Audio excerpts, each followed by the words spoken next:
Oilers, you got a great offense with Connor McDavid. So I have them sweeping them.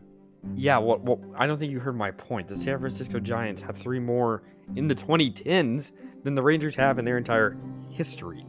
So, yeah. It's hard to get back and to get back-to-back wins. And I don't see the Lightning doing it here, so I have them losing to the Hurricanes in 6. We don't talk about the 2010s because the 2010s had the Astros. And if the Astros didn't happen, the Yankees would have won in 2017 with the Dodgers. He was close to Frank Reich, and they want Frank Reich back, so that's what they got. It's their discount Frank Reich. Kaprizov and the rest of this crew, Jordan Greenway, who doesn't get enough props. He definitely is somebody who needs to be mentioned more. Hi, this is Julie Dobbs. You're listening to Outsiders Opinions with Kevin and Austin.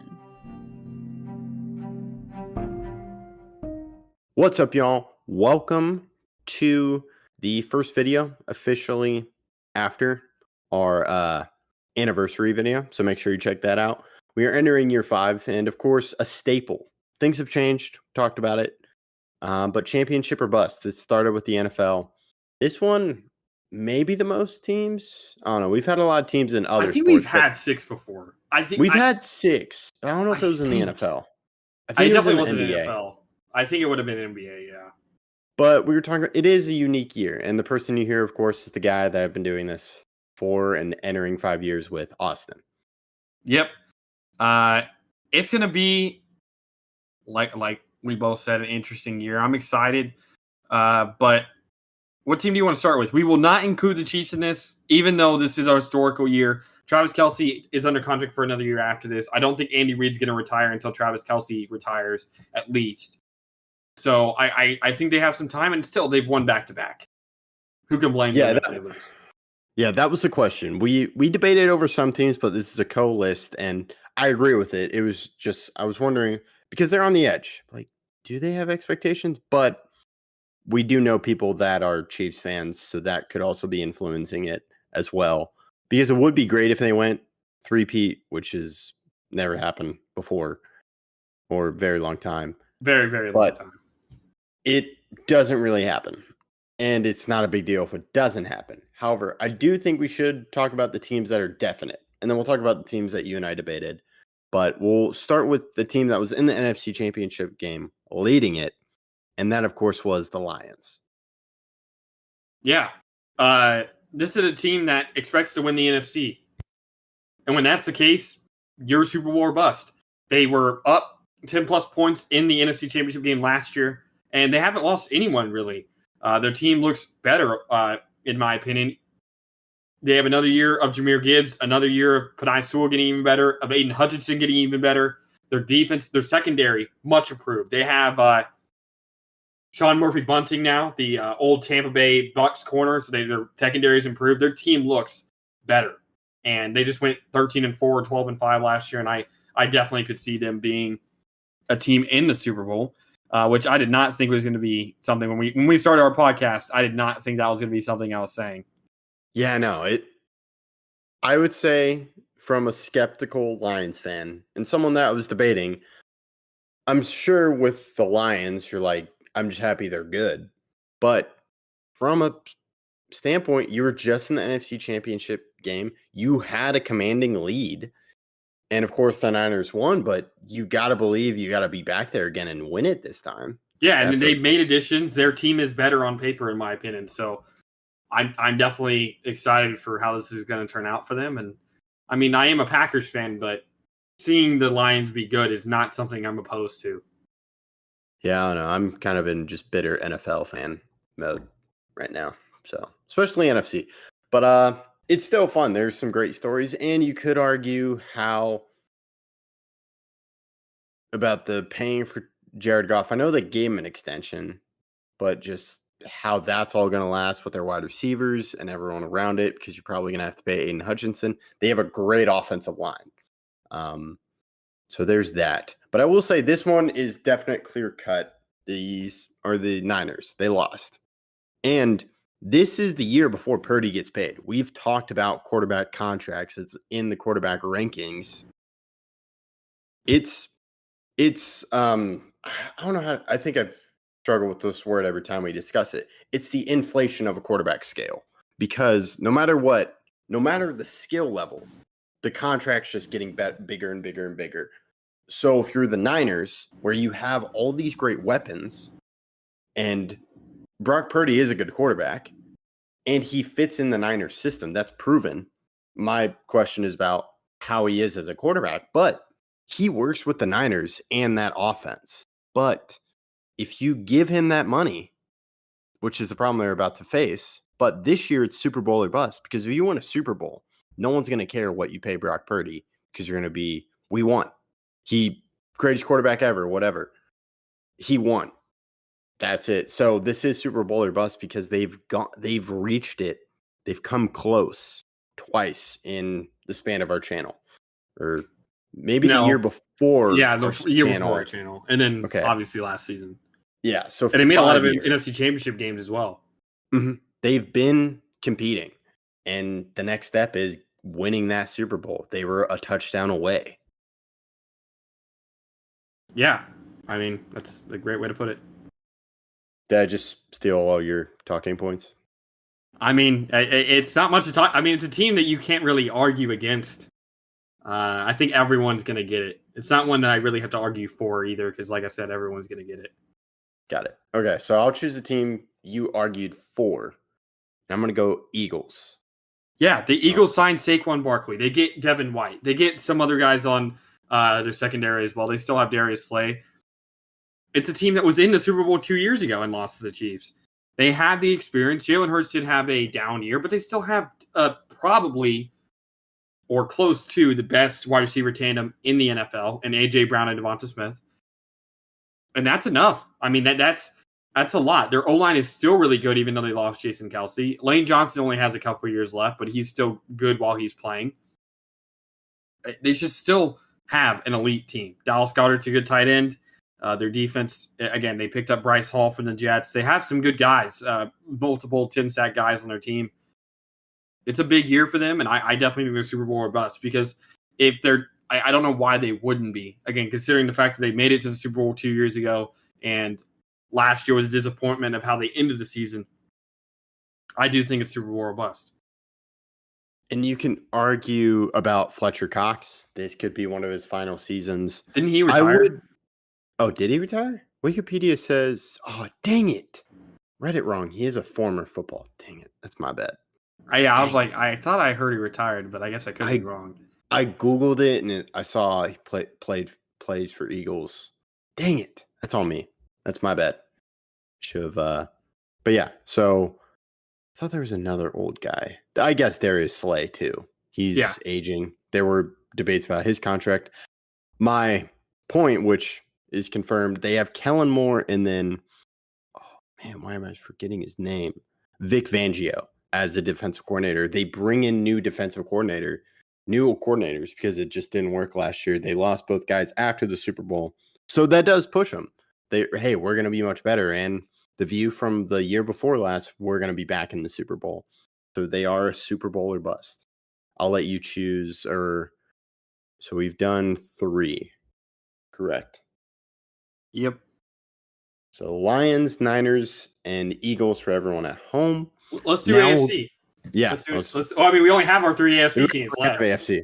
That actually worked out quite well. 3 NFC teams, 3 AFC teams, and a team that was in the AFC Championship game, very similar to the Lions, the Ravens. But I would argue this places a lot of not reaching the Super Bowl next year affects Lamar Jackson.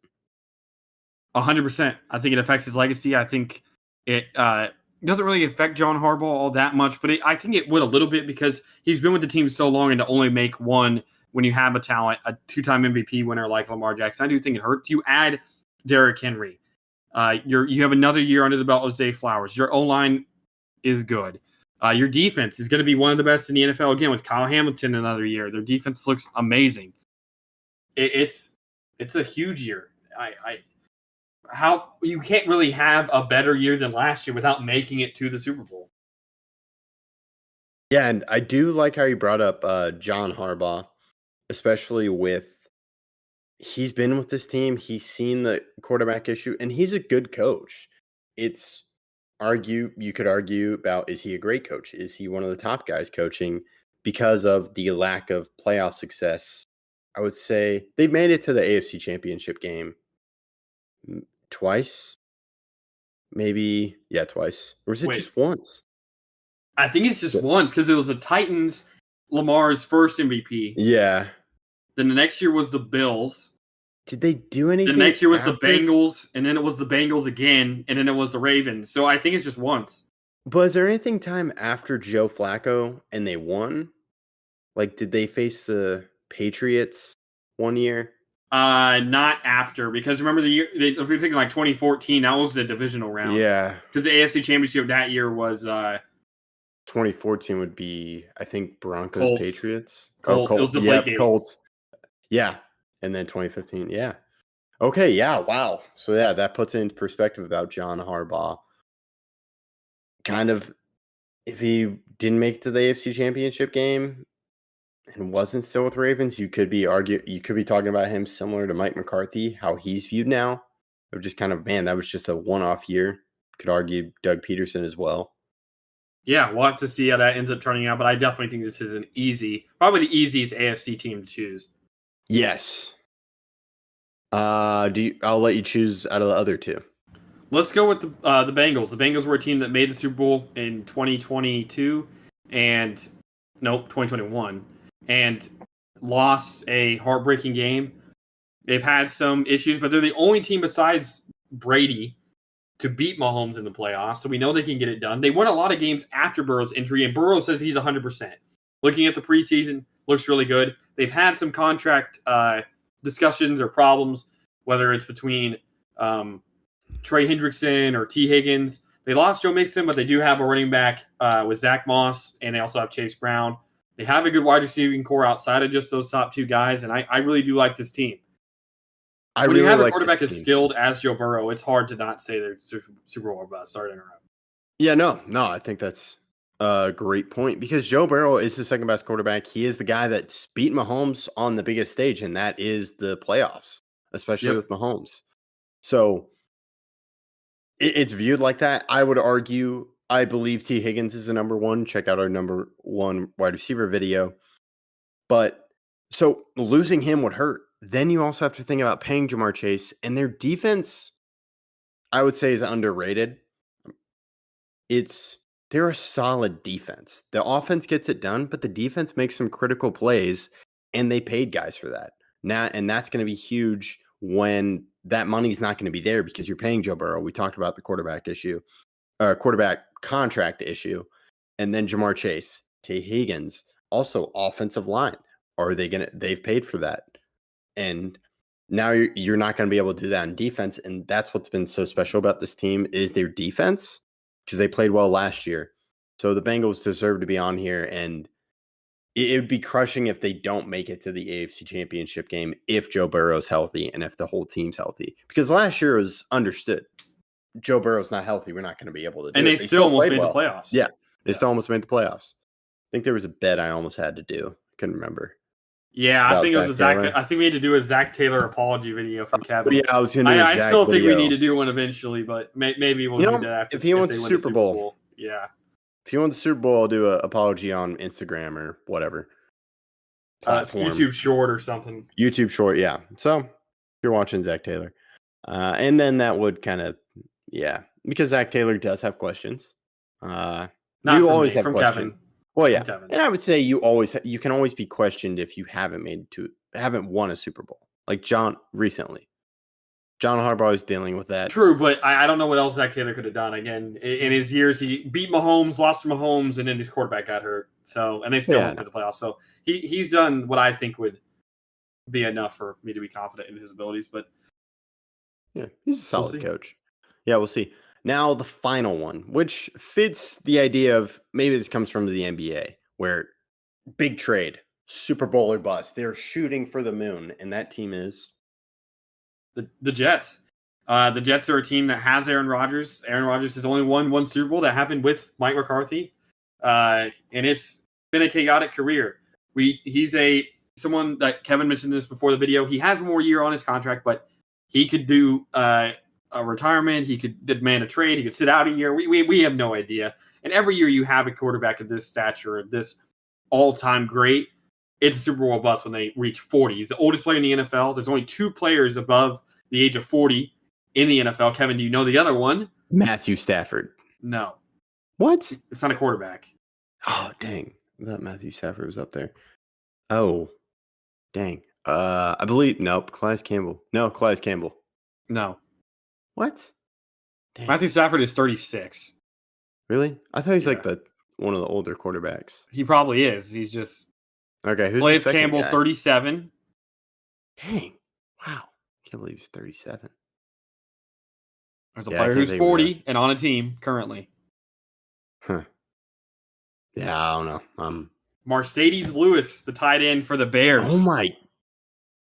He's on the Bears? Wow. Man. He was on the Bears last year. He got a touchdown pass last year, but he's on Really? the team again. He's still one of the best run blocking tight ends. I had to get a Mercedes Lewis mention in one of our That is- videos. Yeah, no. I respect it. Man, I can't believe he's still So in it's the league. Aaron Rodgers and what another thing I wanted to mention. They both played on the same team a couple years ago in Green Mhm. Bay. Yep. So the last year of Green Bay for Mercedes Lewis was the same for Aaron Rodgers when they were both 38. Aaron Rodgers is a little bit like 100 days older, but they're both 40 plus.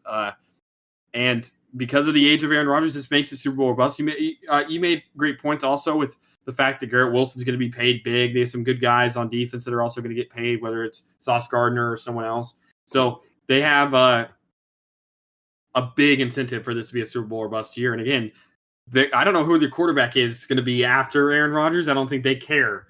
It's kind of a Tom Brady thing again. So Yeah. we'll see. Yeah, and last year people thought they were going to do well. And then, of course, the Rodgers injury happened.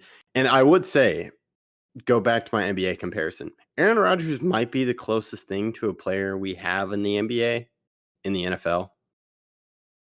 Like an NBA-like player. Where he's Explain. So, Aaron Rodgers has been very vocal about being traded, thought about traded before it actually happened with the Packers. So, there is always that urgency felt by a team.